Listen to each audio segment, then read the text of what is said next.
रामराम मंडळी, मराठीत बोल चॅनलमध्ये पुन्हा एकदा स्वागत आहे. आपण बोरी गावामध्ये या ठिकाणी आलेलो आहोत आणि आत्ताच शिवसेने पक्षाची एक सभा झालेली आहे. या ठिकाणी भरपूर अशा छोट्या छोट्या मुली आहेत, मातृवर्ग आहे, लाडक्या बहिणी आहेत, त्या या ठिकाणी आलेल्या आहेत. तर आपण थेट त्यांना जाऊन विचारूयात की सध्या जिल्हा परिषद पंचायत समितीमध्ये नक्की कोणाची हवा आहे, काय चाललंय ते आपण विचारूया. नमस्कार ताई. नमस्कार. आता जे तुम्ही सध्या म्हणताय ना, सध्या फक्त खिचकेतान आणि धनुष्यबाण ह्याच्याशिवाय कोणाची हवा नाही. का बरं धनुष्याचीच का? धनुष्य आज लाडक्या बहिणी कोणामुळे आहेत तुम्ही सांगा ना. आज प्रत्येक आतापर्यंत जे तुम्ही बघितलं 1500 रुपये महिलांसाठी जो हप्ता येतो, आम्ही महिलांसाठी ते खूप आहे. आज आमच्या भावाने आमच्यासाठी जी भाऊबीज जी दिलेली आहे ती फक्त भाऊबीज न देता कायमस्वरूपी जी केल्या आहेत, आम्ही सगळ्या धनुष्यबाणाच्याच पाठी राहणार. बरं, आता एक महिलांना संधी मिळालेली आहे जिल्हा परिषद गटासाठी, आणि या जिल्हा परिषदेमध्ये महिलांच्या काही मागण्या आहेत का? हो, महिलांच्या नक्कीच आहेत.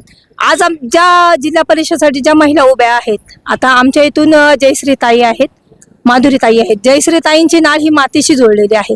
ज्या मातीतली स्त्री तिथपर्यंत जाते, तर त्या महिलेला नक्की माहिती असतं की सर्वसामान्य महिलांचे काय प्रश्न असतात. आज आम्ही तिच्या खुर्चीच्या शेजारी खुर्ची ठेवून तिच्याशी आम्ही मन मोकळेपणाने बोलू शकतो, मांडू शकतो. का तर आमच्या वहिनीने सुद्धा दादांच्या मागे ती खंबीर उभी होती. तसं निलकताई आहेत, त्या सरपंच होत्या, त्यांनी अगदी छान पद्धतीने ग्रामपंचायत सांभाळली, गाव सांभाळलं. महिला काही करू शकतात. म्हणजे आज त्या दोघींच्या माध्यमातून मी सांगू शकते का सर्वसामान्य घरातल्या दोन्हीही महिला आहेत आणि त्या तेवढं सक्षम करू शकतात. आपलं गाव? माझं गाव खोडद. मी खोडदची माजी सरपंच सविता. बरं, मग तुम्ही माजी सरपंच राहिलात खोडद, तर त्या खोडद गावात असं कोणतं प्रलंबित काम आहे का? निवडणुका येतात जातात, पण असा एखादा प्रश्न आहे का जो अजून प्रलंबित राहिलेला आहे, जो आमच्या माध्यमातून आपण आपल्या आमदार साहेबांपर्यंत पोहोचू शकतो आणि ते काम आपलं पूर्णत्वाकडे जाऊ शकतं, असं एखादं काम आहे का? नक्कीच. खेड्यापाड्यामध्ये आज तुम्ही वाघांचं बघताय, वाघांमुळे आज लहान लहान जीव गमावलेत, किंवा तरुण जे 2-3 आपल्या तालुक्यामध्ये नाही म्हणता येईल, प्रत्येकच गावामध्ये अशा घटना घडतात. महिला वर्ग असतो, शेतकरी वर्ग आहे, पहाटेच्या सुमारात त्या कामासाठी त्यांना किंवा संध्याकाळ होऊ शकते, रात्र होऊ शकते आणि आम्हाला जावं लागतं. आजही त्या वाघाचा बंदोबस्त होत नाहीये. दादांनी हा प्रश्न नक्कीच विधानसभेत मांडावा असं आमच्या सगळ्या महिलांच्या वतीने आहे. आणि गाव कुसाराचे छोटे छोटे जे रस्ते आहेत, तर ते रस्ते एक सिमेंटकरण म्हणून सिमेंटाचे जर रस्ते झाले तर नक्कीच आपण मोठे वाहन तिथं नेऊ शकतो. पायाने प्रवास आम्हाला टाळता येऊ शकतो. म्हणजे तुमची ही मागणी?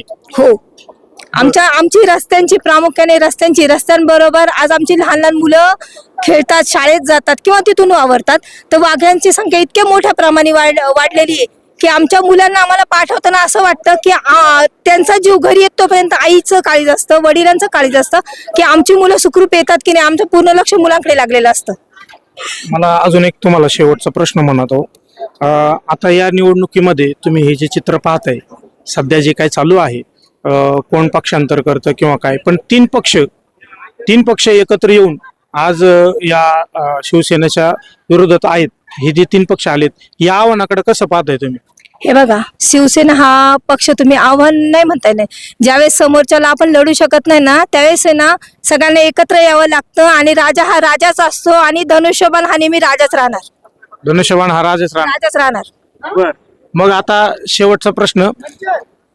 3 उमेदवार उभे आहेत, एक अपक्ष आहेत, एक अधिकृत राष्ट्रवादीचे आहेत, एक शिवसेनेचे आहेत. पण या 3ही उमेदवारांमध्ये शेतकऱ्यांकरता धावून जाणारा सगळ्यात भारी नेता कोणता वाटतो तुम्हाला? जयश्रीताई. जयश्रीताई, कारण त्या महिलेने शेतामध्ये काम स्वतःहून केलेले. आजही ती महिला शेतामध्ये काम करते, शेतातलं बघते, सर्वसामान्यांच्या सगळ्या गोष्टी तिला माहिती आहेत. कारण त्यांचे मिस्टर माऊली दादा, त्यांनी ही जेडपी मध्ये काम केलेलं आहे आणि वहिनीने एकदम जवळून ते काम पाहिलेलं आहे. आणि वहिनीने महिलांपर्यंत, जरी बरेच जण बोलले की वहिनीने राजकारणातलं काही माहिती नाही किंवा नाही, पण दादांच्या मागे जे काही सूत्र चालवत होते ते आमच्या वहिनीच करत होत्या. कारण ज्यावेळेस जो पुरुष पुढे जातो त्याच्या मागे नक्कीच महिला उभी असते. आज आमच्या वहिनी उभ्या आहेत, वहिनींच्या मागे दादा आहेत आणि दादाबरोबर आज सगळा सर्वसामान्य महिला वर्ग वहिनींच्या पाठीशी. आपलं गाव? खोडद. सध्या कोणाची हवा आहे? शिवसेनाच का? उमेदवार कोण आहे माहिती का आपल्याला? माहिती ना, कोण कोण आहेत? जयश्री खंडाळे, निलकताई आणि गाडगे.